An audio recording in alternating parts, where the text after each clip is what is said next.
వచ్చింది సర్పం వచ్చింది పండును చూపింది పాపం తప్పు జరిగిపోయింది. ఏమైందక్క? ఏమైందంటే దేవుడు వద్దన్న పండుని ఆదాం అవ్వ తినేశారు.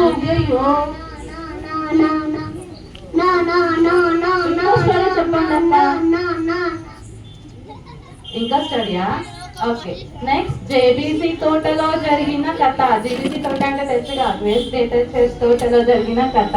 ఫస్ట్ ఆడమ్ వచ్చాడు, అవ్వ వచ్చింది, సర్పం వచ్చింది, పండును చూపింది, కానీ తప్పు జరిగిపోయింది. అయ్యో మళ్ళీ సేమ్ స్టోరీ కదక్క. ఏమైందక్క? మళ్ళీ ఆడమ్ అవ్వ దేవుడు వద్దన్న పండుని తినేశారు.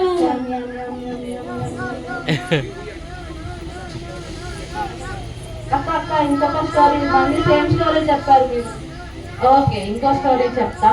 ఇప్పుడు మనము చైనాలో జరిగిన కథ విందామా? ఓకే అక్క. ఓకే, ఫస్ట్ ఆడమ్ వచ్చాడు, అవ్వ వచ్చింది, సర్పం వచ్చింది, పండును చూపింది, కానీ ఈసారి తప్పు జరగలేదు.